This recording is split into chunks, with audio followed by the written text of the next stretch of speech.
safe can be cracked. It can be hacked. The people with guns can come in and take it. But can someone steal your 100 bars of gold from 100 people?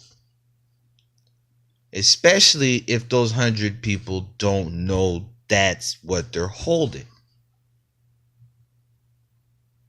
And on top of that, the gold shuffles around. And the gold is constantly moving. It's almost like trying to shoot one ant in an ant pile. If you shoot at the ant, you're gonna hit unintended targets. You're gonna hit ants that aren't holding the pack. You're gonna hit ants that had nothing to do with the shit. You see what I'm saying? And have no clue. They're, because they don't look like, so this is the whole idea, right? You need to create a system like that. You need, first and foremost, anonymous employees, right? How do you create anonymous employees? How do you trust anonymous employees? Well, the way that you would trust and know anonymous employees is they're an address. They're a payer. They're a receiver of payment, right? And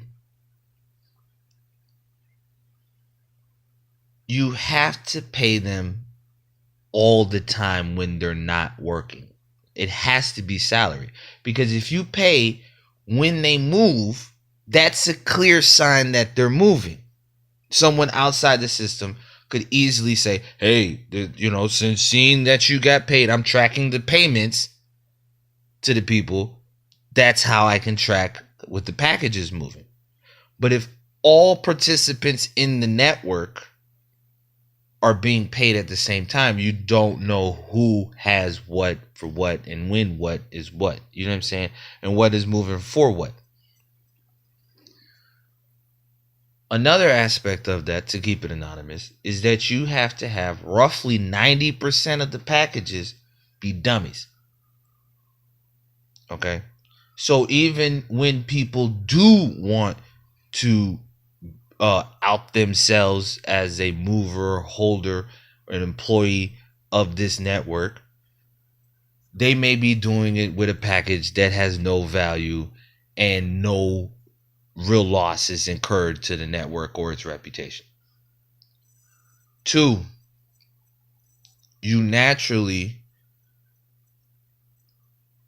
preclude people who would do that, who would out themselves by doing that. People who would check the packages, right?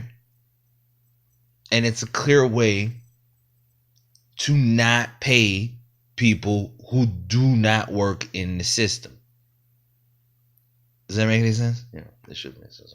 But I guess what I'm saying is this, right?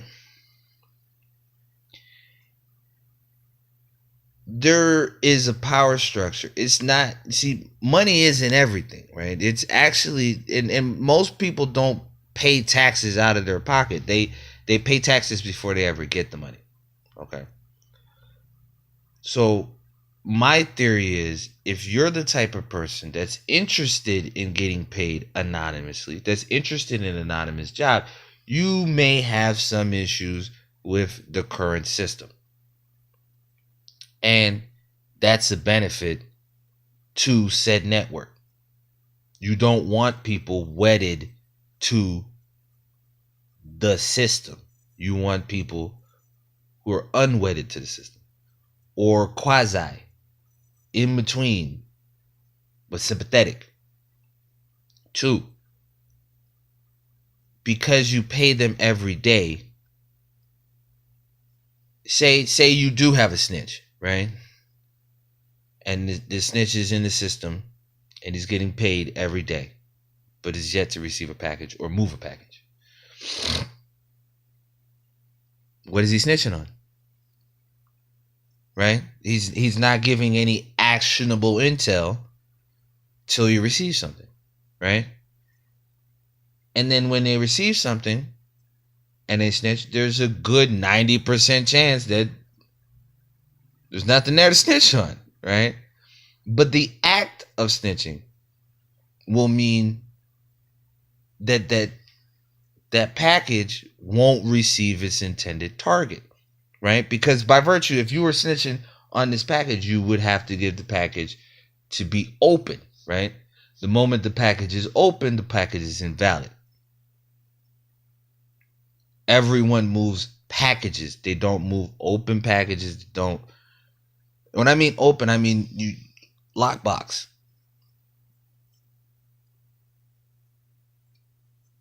And maybe you can put, like the die packs or something, so that when it's open, it's open. It's no longer like you have a good, kind of like how they used to do with the Game of Thrones with the seals and stuff like that. Tamper resistant. Okay. So the moment you open the package, you've lost the package. If you've lost the package, you stop receiving money. Okay. Because every month that you're moving these packages, you need to be sending out a package or receiving a package for you to continue to validate the reason why you're getting paid by the network. So you eliminate the whole snitching aspect of it. 2, because the person that supposedly snitched was being paid this entire time to facilitate, they're complicit on whatever it is that they're snitching about. You see what I'm saying? And when they create state witnesses and they get people to testify against people, they waive the charges against that person for cooperating and da da da da. But the nature of the system is that no one admits to being of the system. So there's no one else to essentially snitch on, because you have to find people willing that know the phrase. Okay,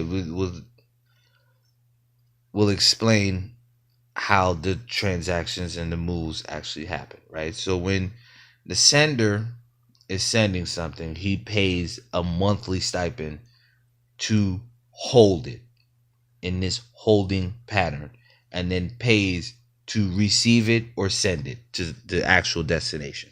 Okay. And there's a acceptance phrase and like a give and a take phrase, right? And the give and take phrase is formulated by the sender. So every time the sender's package moves, it's under the phrase. The verification phrase is their phrase. Okay. Now, when he gives this package, he gives it automatically first to a mover, right? And the mover gets paid for how many packages they touch. So it's in their best interest, and no one in the system, movers or holders, can hold more than one package. Okay. So it's in his best interest to move the package as fast as possible to a holder. So he has to find a holder.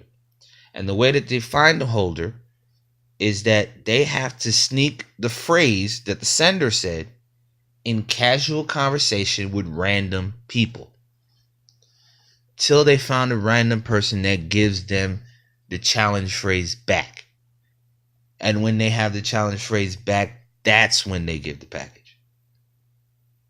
But the moment they do that, it's not in their incentive to find out who that person is or any of that. And how that holder receives packages can be very shiesty too. Okay? You can do, you can have holders who do, dead drops, holders that use dummy people to receive, like they have their own mover, you know what I mean, to receive, and then they're the actual holder, they're the one that's getting paid and everything like that. So the holders can obfuscate who they are, so no one ever sees who they are. The movers are vulnerable in the sense that they're the ones moving, but they're moving so fast and they're moving so much that it's extremely hard to find out what they're doing and why they're doing it and who they're doing it to. because all this will naturally blend in the backscape of normal life, because you're not dealing with addresses, you're not dealing with like when the sender moves into the network, he doesn't say, oh, I live at such and such address. He sends them out and sends where he frequents in a month, keeps the package on them for said month, and then a mover finds them there, runs into them there. You see what I'm saying? Because as a sender, you're like a holder who's trying to get rid of the package. Okay? And basically what that means is that you're available in a general vicinity, in a general area, at a public location. But time and what time of day and when this happens is completely up to you. And completely random. But because you have this financial incentive, everyone is constantly moving and talking to as many people to move these packages, and they don't know who these packages are. There isn't a stereotype of who this package is supposed to go to, where you have like racist ass police, trying to lock out black people, or when you wouldn't be able to naturally just pick out who the person who's holding or moving is with this said package. To me, that gives the network a certain robustness and a fun factor. It's on some spy game shit, right? I like the idea to think that the holders and the movers are people who would enjoy doing this, because they work other jobs. You getting paid a daily, in crypto, however much. Because I'm not gonna set prices or anything like that. The market will set the price, as far as what the senders are willing to pay to hold packages and everything else, and what everybody's willing to get paid to even, facilitate that. But I'm more or less laying out a framework where I feel that you're building security protocols, right? Like another security protocol is aging in the system, right? So instead of, like, when the package actually has to move, like say you're trying to move a package from San Francisco to New York, right? And you're trying to move that package. How does that package move if it's just randomly bouncing around people, right? But the way that I would move the package is merely give it a general direction, okay? So from the mover's perspective, every time he gets a package, it's a general package till the package actually has a destination. You see what I'm saying? So say, let's arbitrarily put it out there that the base level is $20 a day, right? You get paid $20 a day to either move packages or hold packages, but not both. You're not moving and holding. You're either holding or moving, right? And let's say in the perspective of the mover, right? Every time they take a package, they get older in the system. And if you're older in the system, you might get $21 as opposed to someone who only has a certain level of packages that they've moved under their belt